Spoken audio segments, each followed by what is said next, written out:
ಪ್ರಿಯ ವೀಕ್ಷಕರೇ, ಸಿನಿ ಜಗತ್ತು ಯೂಟ್ಯೂಬ್ ಚಾನೆಲ್ಗೆ ಸ್ವಾಗತ. ಕನ್ನಡದಲ್ಲಿ ಅದೆಷ್ಟೋ ಸಸ್ಪೆನ್ಸ್ ಥ್ರಿಲ್ಲರ್ ಸಿನಿಮಾಗಳು ಬಂದು ಹೋಗಿವೆ. ಈ ರೀತಿಯ ಸಿನಿಮಾಗಳ ಮೂಲ ಉದ್ದೇಶ ಥ್ರಿಲ್ ಕೊಡೋದು. ಟ್ರೇಲರ್ ನೋಡಿದ ಅನೇಕರಿಗೆ ಸಿನಿಮಾದಲ್ಲಿ ಏನಿರಬಹುದು ಎಂಬುದರ ಸೂಚನೆ ಸಿಕ್ಕಿರುತ್ತೆ. ಆದರೆ ಈಗ ನಾವು ಹೇಳ್ತಿರೋ ಸಿನಿಮಾ ಇದೆಯಲ್ಲ, ನೀವು ಊಹಿಸಿದ್ದಕ್ಕಿಂತ ಹೆಚ್ಚಿನ ಥ್ರಿಲ್ ಕೊಡುತ್ತೆ. ನೀವು ಊಹಿಸಿದಂತೆ ಯಾವುದೂ ನಡೆಯಲ್ಲ. ಅನುಮಾನ ಎಂಬುದು ಪ್ರತಿ ಹೆಜ್ಜೆಗೂ ಕಾಡ್ತಾ ಹೋಗುತ್ತೆ. ಅವರನ್ನು ಬಿಟ್ಟು ಇವರನ್ನು ಬಿಟ್ಟು ಕೊಲೆಗಾರ ಯಾರು ಎಂದು ನೋಡುವ ವೇಳೆಗೆ ನೀವು ಫುಲ್ ಥ್ರಿಲ್ಲಾಗಿ ಹೋಗ್ತೀರಾ. ನಿಜ, ನಾವು ಹೇಳ್ತಿರೋ ಸಿನಿಮಾ ಬೇರೆ ಯಾವುದೂ ಅಲ್ಲ, ರಾಜ್ಬಿ ಶೆಟ್ಟಿ ನಟನೆಯ ರಕ್ಕಸಪುರದೋಳ್. ರಕ್ಕಸಪುರ ಎಂಬ ಕಾಲ್ಪನಿಕ ಊರು. ಆದರೆ ಈ ಊರು ಹೆಸರಿಗೆ ವಿರುದ್ಧವಾಗಿದೆ. ಇಲ್ಲಿ ಯಾವುದೇ ರಕ್ಕಸರಿಲ್ಲ, ಎಲ್ಲವೂ ಶಾಂತವೋ ಶಾಂತ. ಒಂದೇ ಒಂದು ಕೊಲೆ ಆಗಿರಲ್ಲ, ಜನ ಕಳ್ಳತನ ಮಾಡಲ್ಲ. ಆದರೆ ಇಲ್ಲಿನ ಜನರಿಗೆ ದೈವ ಅಂದರೆ ಭಕ್ತಿ, ದೆವ್ವ ಅಂದರೆ ಭಯ.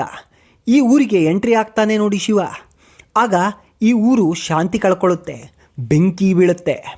ಆ ಬಳಿಕ ಕೊಲೆಗಳು ಶುರು. ಅಲ್ಲಿ ನಡೆಯೋದು ಸರಣಿ ಕೊಲೆ. ರಾಜ್ಬಿ ಶೆಟ್ಟಿ ಈ ಮೊದಲು ಗರುಡಗಮನ ವೃಷಭ ವಾಹನದಲ್ಲಿ ಶಿವನಾಗಿ ಕಾಣಿಸ್ಕೊಂಡಿದ್ರು.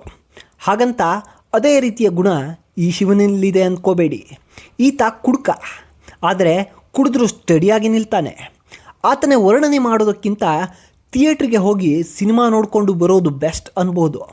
ಈತ ರಕ್ಕಸಪುರದಲ್ಲಿ ಬಂದು ಕೊಲೆಗಳನ್ನು ಹೇಗೆ ಬಗೆಹರಿಸ್ತಾನೆ ಎಂಬುದು ಈ ಪ್ರಯಾಣದಲ್ಲಿ ನೀವು ನೋಡಬಹುದು. ಜೊತೆಗೆ ಥ್ರಿಲ್ ಕೂಡ ಪಡಿಬಹುದು. ರಾಜ್ಬಿ ಶೆಟ್ಟಿ ಇಷ್ಟು ವರ್ಷಗಳಲ್ಲಿ ಮಾಡಿದ ಪಾತ್ರಗಳನ್ನು ನೀವು ನೋಡಿಯೇ ಇರ್ತೀರ. ಅವರು ಸಿನಿಮಾದಿಂದ ಸಿನಿಮಾಗೆ ಭಿನ್ನ ಪಾತ್ರಗಳನ್ನು ಮಾಡ್ತಾ ಬರ್ತಿದ್ದಾರೆ. ಅವರು ಟೀಚರ್ ಆಗಿದ್ದರು, ಪೆದ್ದನಾಗಿ ಕಾಣಿಸ್ಕೊಂಡಿದ್ರು, ಡಾಕ್ಟರ್ ಆಗಿದ್ದರು. ಅಷ್ಟೇ ಯಾಕ್ರಿ, ಸೂಪ್ರಮ್ ಸೋದಲ್ಲಿ ಗುರೂಜಿಯಾಗಿ ಕಾಣಿಸ್ಕೊಂಡಿದ್ರು. ಆದರೆ ಈ ಚಿತ್ರದಲ್ಲಿ ಅವರದ್ದು ಪೊಲೀಸ್ ಪಾತ್ರ. ರಕ್ಕಸಪುರದೋಳ್ ಪ್ರಮುಖ ಪ್ಲಸ್ ಪಾಯಿಂಟ್ ಅಂದರೆ ಅದುವೇ ಸಿನಿಮಾದ ಕತೆ ಹೆಣದ ರೀತಿ. ನೋಡೋಕ್ಕೆ ಸಿಂಪಲ್ ಹಗ್ಗದ ರಾಶಿ, ಆದರೆ ಬಿಡಿಸ್ತಾ ಹೋದ ಹಾಗೆ ಗೊತ್ತಾಗತ್ತೆ ನೋಡಿ. ಇಷ್ಟೆಲ್ಲ ತಳುಕು ಹಾಕ್ಕೊಂಡಿದ್ಯಾ ಅಂತ ಪ್ರಶ್ನೆ ಮೂಡುತ್ತೆ. ತಳುಕನ್ನು ಬಿಡಿಸ್ತಾ ಹೋದಂತೆ ಥ್ರಿಲ್ ಜಾಸ್ತಿ ಆಗುತ್ತೆ. ಪ್ರೇಕ್ಷಕ ಫುಲ್ ಥ್ರಿಲ್ ಜೊತೆ ಥಿಯೇಟ್ರಿಂದ ಹೊರಬರ್ತಾನೆ. ಈ ಸಿನಿಮಾದಲ್ಲಿ ಪ್ರತಿ ಹಂತದಲ್ಲೂ ತಿರುವು ಇದೆ. ಕಳ್ಳ ಸಿಕ್ಕದ, ಅವನು ಹಿಡಿದೇ ಬಿಟ್ಟೆ ಎಂದು ಬೀಗುವುದರೊಳಗೆ ಆ ಡೋರ್ ಕ್ಲೋಸ್, ಮತ್ತೊಂದು ಡೋರ್ ಓಪನ್, ಅಲ್ಲಿ ಮತ್ತೆ ಕಳ್ಳನ ಹುಡುಕಾಟ.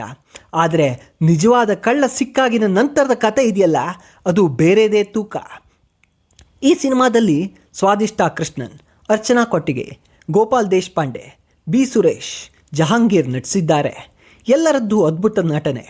ಯಾವ ಪಾತ್ರ ಕೂಡ ಅನಗತ್ಯ ಅಂತ ಕಾಣಿಸ್ಕೊಳ್ಳಲ್ಲ. ರಕ್ಕಸಪುರದೋಳ್ ಸಿನಿಮಾದ ನಿರ್ದೇಶಕ ರವಿ ಸಾರಂಗ ಬಗ್ಗೆ ಮೆಚ್ಚುಗೆ ಸೂಚಿಸಲೇಬೇಕು.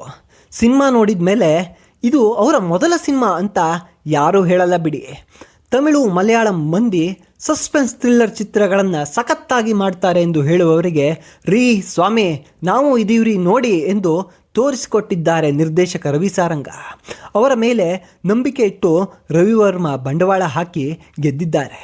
ಈ ಸಿನಿಮಾನ ಥಿಯೇಟ್ರಲ್ಲಿ ನೋಡೋಕೆ ಮರಿಬೇಡಿ, ಆಮೇಲೆ ಮರೆತು ನಿರಾಶರಾಗಬೇಡಿ. ಹೊಸ ಸಿನಿಮಾ ವಿಮರ್ಶೆ ಹಾಗೂ ಅಪ್ಡೇಟ್ಗಳಿಗಾಗಿ ಸಿನಿ ಜಗತ್ತು ಯೂಟ್ಯೂಬ್ ಚಾನಲ್ನ ಸಬ್ಸ್ಕ್ರೈಬ್ ಮಾಡಿ, ಜೊತೆಗೆ ಶೇರ್ ಮಾಡಿ. Thank you.